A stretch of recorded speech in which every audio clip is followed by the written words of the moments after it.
25 जुलाई 2002 को तत्कालीन राष्ट्रपति के.आर. नारायणन का कार्यकाल खत्म होने वाला था। कांग्रेस नेतृत्व यूपीए और बीजेपी नेतृत्व एनडीए में राष्ट्रपति उम्मीदवार को लेकर गहमा-गहमी चल रही थी।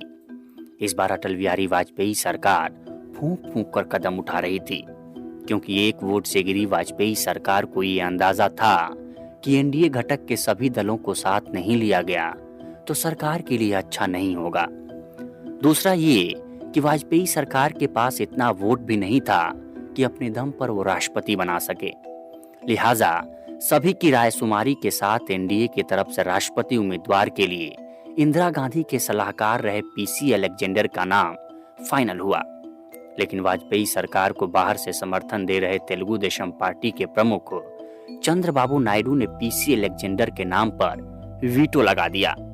तब वाजपेयी सरकार ने मुलायम सिंह द्वारा सुझाए गए नाम पर आगे बढ़ने का फैसला किया। इस नाम पर चंद्रबाबू नायडू भी सहमत हो गए। मुलायम सिंह यादव ने राष्ट्रपति उम्मीदवार के तौर पर जिस नाम को सुझाया था वो नाम था डॉक्टर एपीजे अब्दुल कलाम। नमस्कार, मैं उपेंद्र कुमार क्विंट हिंदी के पॉडकास्ट सियासत में आज बात मिसाइल मैन, भारत रत्न अबुल पकीर जैनुलब्दीन अब्दुल कलाम की। तो आइए सुनते हैं एपीजे अब्दुल कलाम के राष्ट्रपति बनने की कहानी। मुलायम सिंह यादव कलाम को तब से जानते थे जब वो केंद्र में रक्षा मंत्री थे।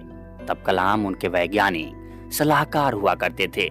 मुलायम सिंह और कलाम के बीच द्विभाषीय का काम कर चुके मौजूदा केंद्रीय मंत्री हरदीप सिंह पुरी ने एक संबोधन में बताया था कि जब भी मुलायम सिंह और कलाम साहब एक कमरे में होते थे तो कलाम साहब मुलायम सिंह जी से हिंदी सीखा करते थे।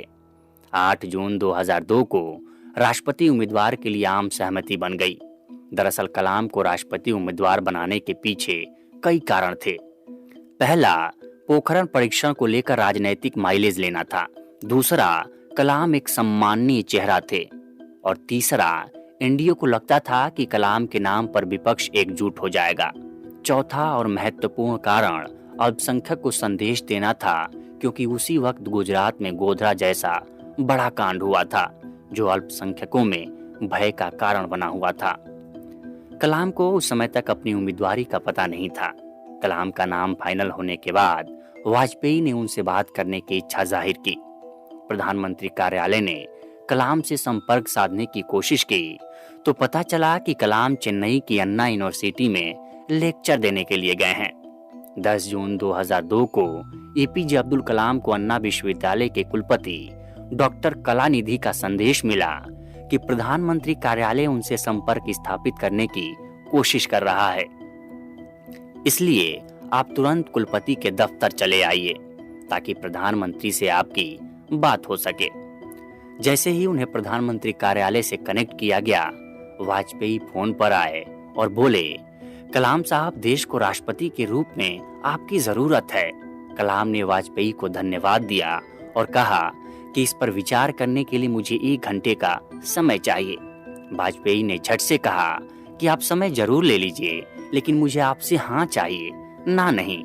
शाम तक एनडीए के संयोजक जॉर्ज फर्नांडिस, संसदीय कार्य मंत्री प्रमोद महाजन, आंध्र प्रदेश के मुख्यमंत्री चंद्रबाबू नायडू और उत्तर प्रदेश की मुख्यमंत्री मायावती ने संयुक्त संवाददाता सम्मेलन आयोजित कर कलाम की उम्मीदवारी का ऐलान कर दिया। कलाम शायद भारत के पहले गैर राजनीतिक राष्ट्रपति चुने गए।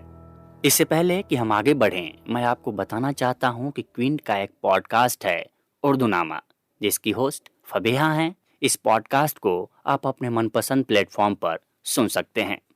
तो अब चलते हैं एपीजे अब्दुल कलाम की कहानी की ओर। कलाम की राजनीतिक अनुभवहीनता तब उजागर हुई जब 22 मई की आधी रात को बिहार में राष्ट्रपति शासन लगाने का अनुमोदन कर दिया, वो भी उस समय जब वो रूस की यात्रा पर थे। साल 2005 के बिहार विधानसभा चुनाव में किसी भी पार्टी के बहुमत न मिलने पर तत्कालीन राज्यपाल बूटा सिंह ने बिना सभी विकल्पों को तलाशे बिहार में राष्ट्रपति शासन लगाने की सिफारिश कर दी। केंद्रीय मंत्रिमंडल ने एक बैठक के बाद उसे तुरंत राष्ट्रपति के हस्ताक्षर के लिए फैक्स से मॉस्को भेज दिया। कलाम ने इस सिफारिश पर रात 1:30 बजे दस्तखत कर दिए, लेकिन 5 महीने बाद सुप्रीम कोर्ट ने इस आदेश को गैर संवैधानिक करार दे दिया, जिसकी वजह से यूपीए सरकार और खुद कलाम की बहुत किरकिरी हुई। कलाम ने खुद अपनी किताब a journey through the challenges में लिखते हैं कि वो सुप्रीम कोर्ट के इस फैसले से इतना आहत हुए थे कि उन्होंने इस मुद्दे पर इस्तीफा देने का मन बना लिया था। लेकिन तत्कालीन प्रधानमंत्री मनमोहन सिंह ने उन्हें ये कहकर ऐसा न करने के लिए मनाया कि इससे देश और दुनिया में गलत संदेश जाएगा। लेकिन कलाम कूटनीति में आगे थे। जब साल 2005 में जनरल परवेज मुशर्रफ भारत आए तो राष्ट्रपति एपीजे अब्दुल कलाम से भी मिले। मुलाकात से एक दिन पहले कलाम के सचिव पीके नायर उनके पास ब्रीफिंग के लिए गए। पीके नायर ने कलाम को बताया कि सर कल मुशर्रफ आपसे मिलने आ रहे हैं। उन्होंने जवाब दिया, हाँ मुझे पता है। नायर ने कहा कि वो जरूर कश्मीर का मुद्दा उठाएंगे, आपको इसके लिए तैयार रहना चाहिए। कलाम ने झट से जवाब दिया कि उसकी चिंता मत करो, मैं सब संभाल लूंगा। अगले दिन ठीक 7:30 पर परवेज मुशर्रफ अपने काफिले के साथ राष्ट्रपति भवन पहुंचे। उन्हें पहली मंजिल पर नॉर्थ ड्राइंग रूम में ले जाया गया। कलाम ने उनका स्वागत किया। मुलाकात का वक्त 30 मिनट तय था। कलाम ने बोलना शुरू किया कि राष्ट्रपति महोदय, भारत की तरह आपके यहाँ भी बहुत से ग्रामीण इलाके होंगे। आपको नहीं लगता कि हमें उनके विकास के लिए जो कुछ संभव हो करना चाहिए? जनरल मुशर्रफ के पास हाँ के अलावा और कोई शब्द नहीं था। वो कलाम के सामने अपने को निरुत्तर समझ रहे थे। कलाम फिर बोलना शुरू किए। इस बार कलाम ने मुशर्रफ को पूरा का मतलब समझाया। उन्होंने कहा कि मैं आपको संक्षेप में पूरा के बारे में बताऊंगा। पूरा का मतलब है providing urban facilities to rural areas. Kalam अगले 26 मिनट तक मुशर्रफ को लेक्चर देते रहे और अगले 20 सालों में दोनों देश इसे किस तरह से हासिल कर सकते हैं। 30 मिनट बाद मुशर्रफ ने कलाम से हाथ मिलाते हुए कहा कि धन्यवाद राष्ट्रपति महोदय, भारत भाग्यशाली है कि उसके पास आप जैसा एक वैज्ञानिक राष्ट्रपति है।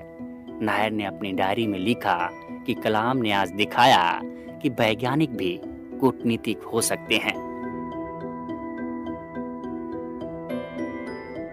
ये कहानी आपको कैसी लगी? हमें क्वीन की ईमेल आईडी या इंस्टाग्राम पर लिखकर बताएं और सियासत का अगला एपिसोड किस पर होना चाहिए ये भी सुझाव दें। तब तक के लिए नमस्कार। फिर मिलते हैं एक नए एपिसोड के साथ। सियासत क्विंट हिंदी का ओरिजिनल पॉडकास्ट है। इसे एग्जीक्यूटिवली प्रोड्यूस किया है रितु कपूर और संतोष कुमार ने। इस एपिसोड को एडिट किया है अंजलि पलोड ने और बैकग्राउंड म्यूजिक बीएमजी प्रोडक्शन से लिया गया है।